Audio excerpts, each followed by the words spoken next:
I've drawn a whole lot of trolls, but I don't think I've ever drawn a troll in negative. Drawing white on black is so challenging, but luckily I have a trick up my sleeve, which I will reveal at the end of the video.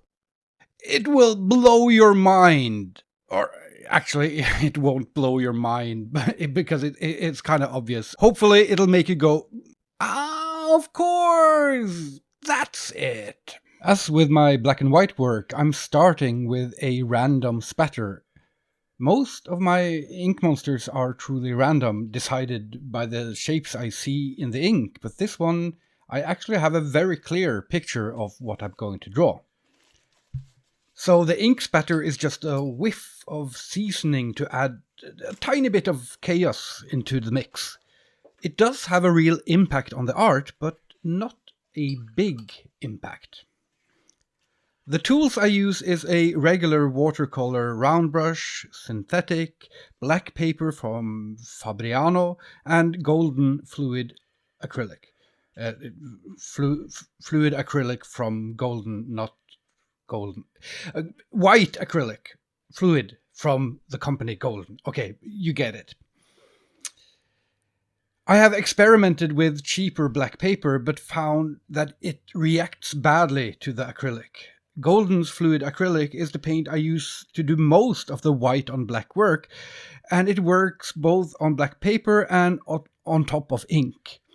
I have found that it has the best balance of thinness and opacity for me.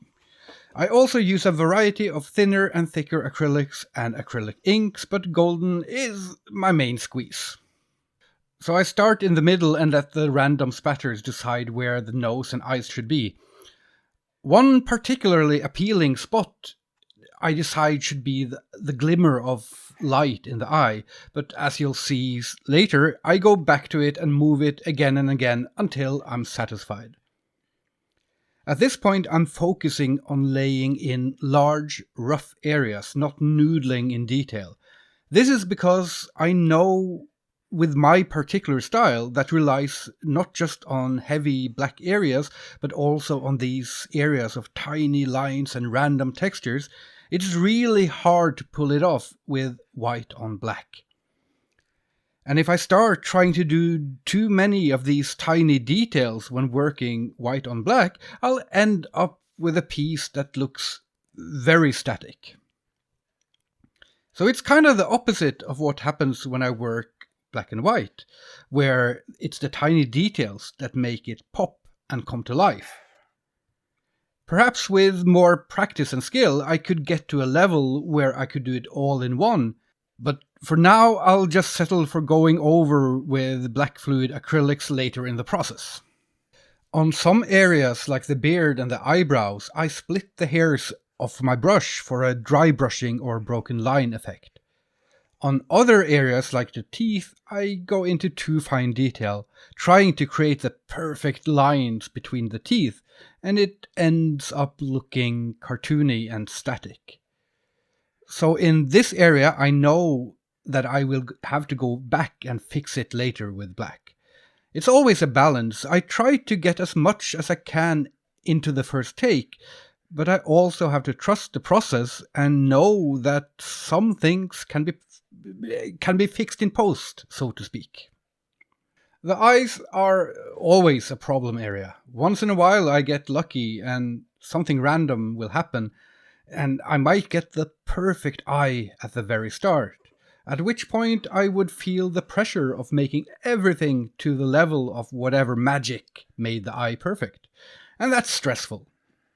But most of the time, like here, I keep going back to the eyes again and again, moving and tweaking and going back and forth, and usually the eyes are the last piece that gets finished.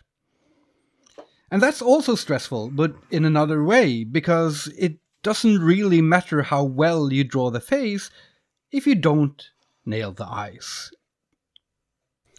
With this troll, I'm aiming for an intense, shimmering, evil glint, and it's not really something I've learned to calculate, I just know it when I see it.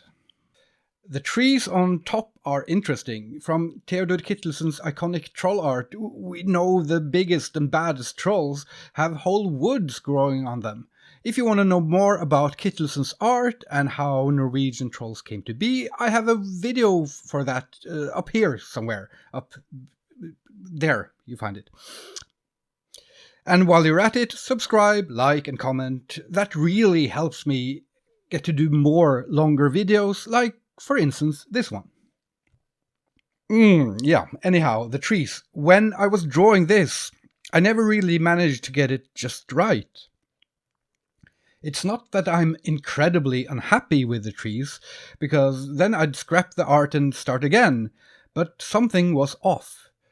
And it wasn't until I looked back at the video now that I noticed what. All the trees are roughly the same height and spacing between them, just like they are on most mountains around here in Bergen, Norway. But that's something you only find when the woods have been planted. Almost all the woods of Norway are a part of our cultural landscape, not the natural one, because timber was our main industry for centuries, if not millennia. But a troll, as a symbol of primeval nature, should really have trees of different height and spacing. So, accidentally, this became a more domesticated troll. Oh well. Now, before I start with the black paint, I add some additional white spatters. And this is really stupid, because the paint spatters can take quite some time to dry, and I'm doing this all in one take. But I still prefer it like this. The little added randomness makes it more fun to work with, so I choose to work around the wet paint. Sometimes you'll see my brush pick up some of the white dots and blend it into a more grey, but it's not a huge problem. And I do love the spatters. And then it's finally on to the last bit, which is going over with black inks. Here I just get to thrive. All the little black lines like cracks over the white paint, chipping away and sculpting the light with the shadows. Everything up until this point in the drawing was something of a struggle, but this is just fun. As a note, I'm using golden fluid acrylics for the black here as well, but usually I'd use something like Golden's high flow acrylic or acrylic inks from Daler Rowney or Amsterdam or whatever company they have at my local art store. But I was out of both, so, you take what you have. Because black is more opaque than white, it works with thinner paint. While doing drawing or line work, you usually want the ink to be as thin as possible without losing the blackness. The reason I don't use my regular India ink is that while you can work acrylic on top of ink, the ink doesn't really want to stick to the acrylic, so ink on top of acrylic isn't ideal. Of course, I promised my secret technique, but I have to get through a few things first. As a whole, I'm really satisfied with how this one turned out. It's got a manic grin